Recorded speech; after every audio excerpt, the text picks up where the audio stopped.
Hi, everybody. Welcome inside the Talking Elite Fitness Studios as we wrap up the opening day of competition in the Europe Semifinal as we get things started in the third and final weekend of semifinals. Asia is the other one that's going on. We'll talk about that here in a second. But here's what's on the line in Berlin for the Europe Semifinal. 32 total tickets for the CrossFit Games will be handed out, 11 for the women, 11 for the men, and 10 for the teams. Joined now by Lauren Khalil and Tommy Marquez, and we will hear from Brian Friend in just a second. And guys, if you watched day one of competition here with the teams, the thing I thought about was the saying, this is why they play the game.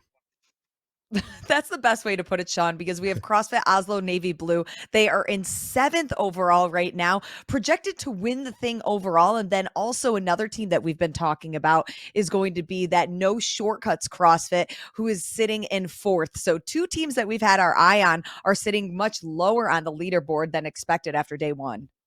And if we're looking at overall test records, both of the week 1 test records set by Proven Fitness and AB CrossFit held up across all 3 weeks, giving stout tests from both the West and Europe here. So impressive to see those stand up. We're going to talk about all of that here in just a second. But first, let's send it to the man who was in Berlin, got a firsthand look at everything that went on day number 1. Brian Friend is here with his big moment and his big winner for day number 1.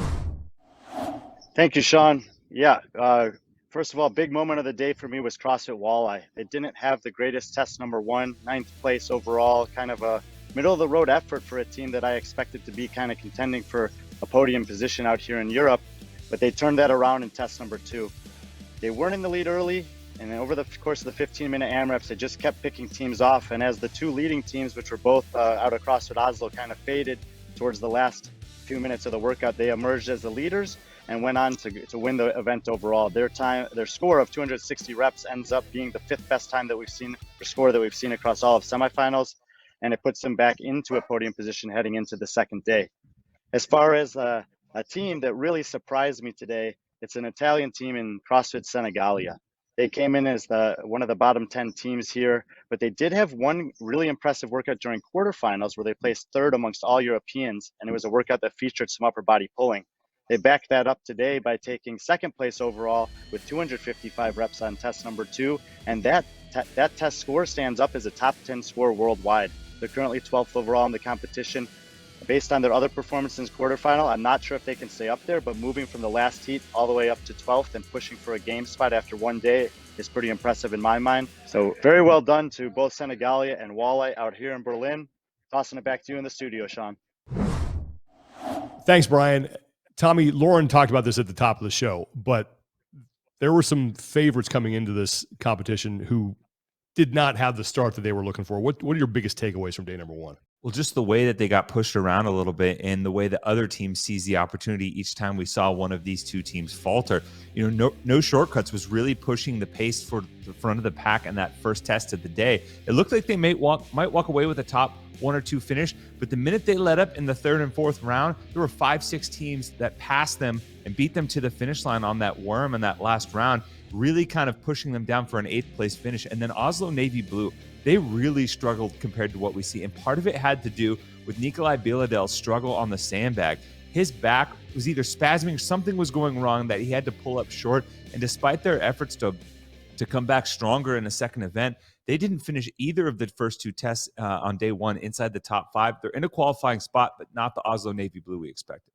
Lauren, what were your biggest takeaways after the first 2 tests for the team competition? Sean, my biggest takeaway, it really started early with CrossFit Trondheim because they kicked off in a super consistent way that made me take notice. On event 1 or test 1 rather, they were in the lead in round 1, being the first team to advance their worm right into the second round, extending their lead 30 seconds ahead of any next best team. Now, overall, they did bounce from 1st to 2nd place in their heat, taking 3rd overall, but a consistent way to start the weekend. Similar story into test number 2, finishing 3rd overall. And this is a very new team. Lots of athletes, 3 of their athletes that were never on this team before. I think it's a good, strong side for this team that they are going to be a team we're going to be watching out for, especially when it comes to those synchro movements like both the worm, and we've already seen the synchro work in the muscle ups as well as the thrusters. 4 tests remain in the team competition. You can see the overall standings on the side of your screen as far as the top 7 are concerned. It's close at the top, and we still have a long way to go before we get to the 10 teams that will be heading to the CrossFit Games. The individuals will start things off tomorrow. So let's start on the women's side, where Tommy, Laura Horvath comes in. Not only is the favorite to probably win the semifinal, but also win the CrossFit Games. She has a chance to make a very big statement here. Yeah, and I actually expect her to come out and make that statement and really assert her dominance from the outset. You look at the things that are in store for the first day. Test number 1, she is a great puller. Remember, one of her introductions to the community as a podium athlete was her winning the 2-stroke pull game at the games a few years ago that involved a bike, a running, and a hand-over-hand sled pull. So not only do I expect her to win this first test, she might actually push for the test record overall. She's a tremendous upper body puller with gymnastics, so she has a great opportunity to showcase her grip and upper body pulling that she built as a rock climber in test number 2 as well. And if she walks away with 2 strong performances on day number 1, I think she will carry that momentum the rest of the way. Lauren, if Laura Horvath is the favorite, and I think most people would agree that she is, who are the main challengers to possibly keep her off the top of the podium in Berlin?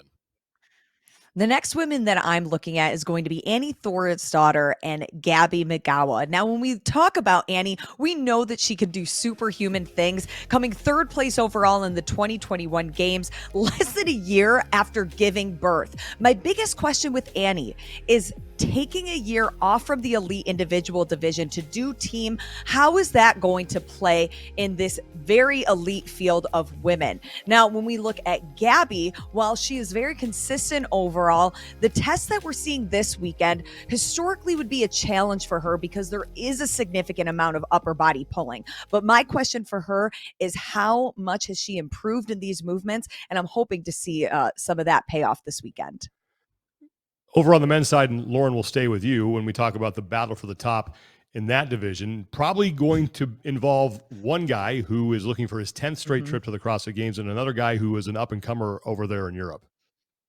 Yeah, and I mean, they call him King Beaks for a reason, but how much is Lazar Jukic going to push him to get that title? We can never count out BKG. As Sean, you just mentioned, he's another athlete who's looking to punch his 10th CrossFit Games ticket alongside Noah Olsen and Cole Sager.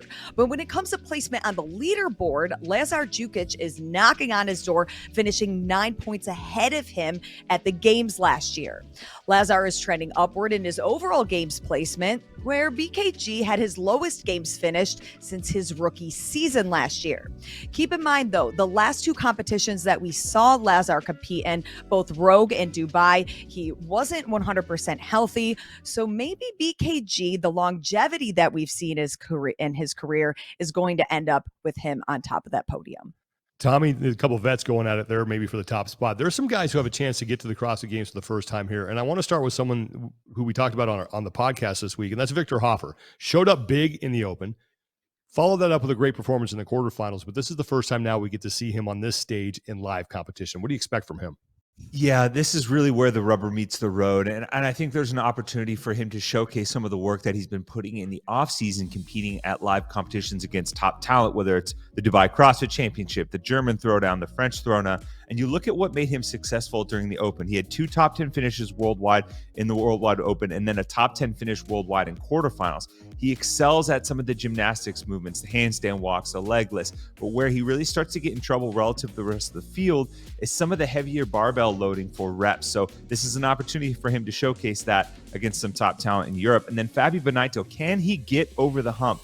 You know, day 1 last year, he had his 2 worst finishes of the weekend at Lowlands. This is an opportunity for him to set a different tone this year as an athlete that is strong with the barbell, so you know he's going to do well on the second day. Can he maybe show some improvement in the longer time domains, maybe some of the gymnastics movements in that short interval style that we actually saw at the Lowlands as one of their unique tests last year? And this could set up nicely for Fabi to finally get over as a last chance qualifier athlete last year. Individuals in Europe get started tomorrow. Meanwhile, everybody, all 3 divisions will be in action over in Asia. And we have 6 total tickets to give out to the CrossFit Games at the Far East Throwdown. 2 men, 2 women, and 2 teams. And that competition being held in Busan, South Korea. So let's start on the women's side. Lauren, who do you expect to see battling for those 2 tickets to Madison? Yeah, I'm looking at Sahar Kaya and Duan Jung. Kaya went to the games last year, but Jung was knocking at her door And luckily this year we have 2 tickets up for grabs, and these are the ladies I'm looking at. Duan Jung, she's actually a training partner with Seong Choi, Asian top competitor for the past 2 years at the CrossFit Games, but she won't be competing this season. As for Kaya, she lives and trains in Norway in a very competitive environment with the individuals and team athletes at CrossFit Oslo. So far, Jung holds the lead over Kaya this season, placing higher in both the open and quarterfinals. The question is, has Jung closed that gap? Luckily, there are 2 tickets on the line, but I'm excited to see what these 2 women bring to the table this weekend. Tommy, same question for you on the men's side. Who's competing for those top 2 spots? Well, one veteran, one rookie, and neither of whom got an initial invite last year out of the Far East. But Arthur Semenoff is the first one. He got a backfill as a result of a failed drug test.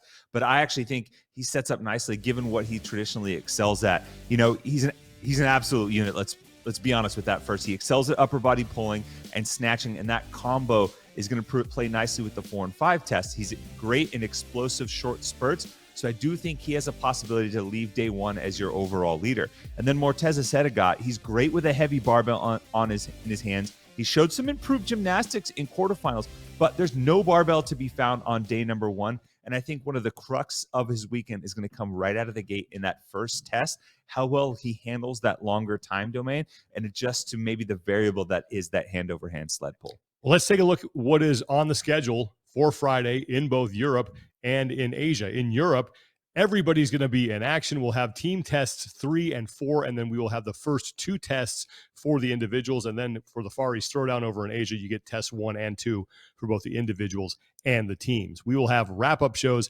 every day after action concludes. We'll be bringing in Brian Friend from over in Berlin, and we'll have the whole host here to break everything down that happened for the men, the women, and the teams throughout the weekend. You can also follow us on Instagram, where we will be posting highlights and interviews with test winners over in Berlin. And then, of course, if you haven't already, subscribe to our YouTube channel. Make sure you turn on those notifications, and you will know when we are ready to wrap up action on our post-game shows. I want to thank Lauren Khalil and Tommy Marquez for taking the time to do this. Thank Brian Friend for taking time out of his busy day to help us out as well. Thank you so much for listening.